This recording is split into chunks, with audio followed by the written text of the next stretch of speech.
Hey, what's up, ladies and gentlemen? My name is Ryan Kostrowski, and this is Wisconsin Sports Talk. And it is a very exciting time to be a fan of Wisconsin sports. Now, obviously, not if you want to count the college teams as Marquette and the Badgers, just both. They didn't look so good in the NCAA tournament. They both got their butts handed to them pretty handedly. So we won't count them right now. But we got Brewers season coming up in a couple of days. And I wanted to mention, I'm looking for somebody to come on here, maybe just chit chat about the Brewers opening day and just kind of the season for about a half hour. If we got any big time Brewer fans out there that would like to come on the show, you know how to get a hold of me. You can leave it in the comments section. Otherwise, my Twitter profile is down there in the description section. You can reach out to me that way. I think it's a pretty exciting time to be a Packers fan. We got the draft coming around. We just made some nice free agent moves, and nothing beats the Bucks right now, guys. Best record in the NBA. Very good opportunity. We have the MVP again this year. It's down to a two-man race between Giannis and James Harden. Both guys deserve the award. Only one can win it. We will see how the voters go. But no matter what, this is just a great time to be a fan of Wisconsin sports. So subscribe to the channel if you haven't done it already. I've been gone for a little over a week. I was up in Cleveland last week visiting my business partner for my daily fantasy sports site, DFS 5-Pack. A lot of DraftKings and FanDuel stuff. If you guys don't know what we're talking about over there. But either way, guys, let's kind of get into what I want to talk about today, and that is, should the Packers re-sign Jordy Nelson? And since he got let go by the Raiders, it's been I guess, mixed results, kind of from the Packer fan base on what they should do right here. And I'm here to say I'm with it, but I'm only with it under certain circumstances. First and foremost, it's got to be at the right price. I'm talking maybe just a little bit over the veterans minimum. If you want to put some incentives in there, I completely understand that. I don't know what you would put the threshold for those incentives at. And I don't think, gone are the days of Jordy Nelson being a 1,500-yard guy and 15 touchdowns. It's just not going to happen. We know Randall Cobb's gone. He signed with Dallas. Fortunately, though, we did get Geronimo Allison back. I thought he should have been a priority. I'm glad that we made him one. I like everything about Geronimo Allison. Aaron seems to like him. And to me, that is one of the more important things. Rodgers is big on chemistry, big on guys who run the right routes and guys he can trust. Geronimo Allison is a guy that Aaron likes. He's a bigger-bodied wide receiver. He was having a really good year prior to getting injured last year. And you saw the offense get even a little worse once he moved out because we didn't have that number two threat. So, our top two wide receivers, I don't even know who we could sign in free agency right now that would be any better than Geronimo Allison. So we got our top two guys. Devontae is a clear number one in this league. If you don't want to put him top five, I get that, but he's definitely a top 10 wide receiver. I realize we got some pretty good wide receivers in the league right now with Julio Jones, DeAndre Hopkins, Diva, Antonio Brown, et cetera, et cetera. But, Devontae is one of the better wide receivers in the league. And Geronimo, I think, under the new system, he's okay as a two. No, I mean, I would love to have a better wide receiver than Geronimo Allison, but I'm an Allison fan. And with this team transitioning to more of a running game, and that's what the new coach wants to do. He wants to play defense. He wants to run the football. I think we've added the personnel to be capable of doing that. But ultimately, it is the NFL in the modern 2019 era, and you're going to have to be able to throw the ball a little bit. So we got the quarterback. I expect a nice bounce back year from Aaron, and I expect him to be really good on the efficiency standpoint. I do think he's just going to throw the ball less. Just what it comes down to, we are going to run the ball more. There are going to be fewer possessions in the game. This coach will not abandon the run the way Mike McCarthy did, and I think the mold that I'm looking for is very similar to what the New Orleans Saints have done the last 2 years. And that was a quarterback, coming up on the very tail end of his career. I mean, Aaron might play for 5 more years, but let's be honest, this is the tail end of his career. You saw what they did in New Orleans. They transformed themselves into a team that played some defense and ran the football. And then you need Aaron to make a few plays a game, as opposed to ask Aaron to make 40 plays a game, which is just too much for a quarterback to do.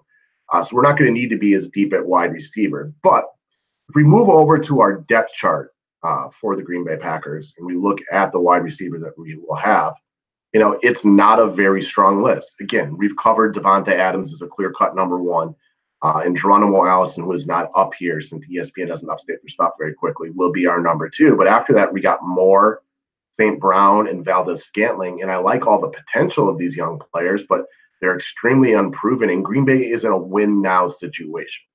So for the right price tag, I could definitely get on board with Jordy Nelson coming back here. And I was one of the first people praising the move when we got rid of him last year. I thought he was making way too much money. I wouldn't have mind offering him a lot less. I don't know if he would have taken it. And I don't know what anybody on the free agent market is willing to give him right now. But he hasn't signed anywhere yet. And every day that it goes by a little further and further, I think that hometown discount of coming back to Green Bay becomes a more plausible situation. Again, you can make it an incentives-based contract. If he signs for $1 million, but he has the ability to make three if he hits certain thresholds, I can get on board with that. I don't think he'll hit those thresholds because how I want to use Jordy Nelson is two, we'll call it three different ways. One, first and foremost, I want a mentor in the locker room. Now, Devontae's turning into that guy, but it doesn't hurt to have another veteran voice out there. And Jordy obviously has great chemistry with Aaron. And I think he still has more value with Green Bay than he does for any other team because of that chemistry. The wide receiver quarterback relationship, it has to grow. And this one grew for 10 years. So obviously these dudes know each other really well. We know Aaron loves Jordy. And that's where I think Jordy could help, not only in the locker room, not only as a coach on the field, but on third downs and in the red zone. And you're not telling me that on 3rd and 5, with Devontae Adams, taking double coverage, out on the side, that if we can move Jordy Nelson down to the slot, that him and Aaron can't use their tremendous chemistry to convert a couple more 3rd and 5s this year, sustain some drives, which is something we had issues with at times last year. Because it's going to happen this year. We're going to run the football a lot, but Aaron Jones gets the ball first down, 2nd and 6. Grabs 1 yard on the next play. Now it's 3rd and 5. You're going to need to be able to convert those 3rd and 5s to kind of continue to run out the clock, continue the drive and things like that. And that is where I want Jordy. Slide down into the slot on the big plays where we need him. Give it your all for 15, 20, 25 plays a game. He's not going to be an every down wide receiver. When we're in a 2 wide receiver set, it's going to be Geronimo Allison. It's going to be Devontae Adams. And quite honestly, I really want to find out what we got with Valdez, Scantling, St. Brown, Moore, and the likes of those guys. So I don't want Jordy Nelson coming in and taking their snaps away. But when we are stuck going 4 wide, I don't mind seeing him on the slot on some big plays. Again, a little bit of a coach on the field as well. And the contract price needs to be right. Because, no, we do not want to exert big money into Jordy Nelson. It's just that's not the smart move right here. But a very small salary, and I can sign off on something like that. And obviously, nobody cares if I'm really signing off. I'm just saying I can get on board with something like that because I would not mind seeing him back. And I think that would it would resonate with enough of the fan base of people who like the nostalgia that would like to see him back. Obviously, we just lost Randall Cobb and Clay Matthews, 2 guys who have been around for a while. And while this is a new regime, and I'm glad we're going in a new direction, it doesn't hurt to bring back a fan favorite like Jordy. So that's my thoughts. At the right price, I'm more than happy to have him back.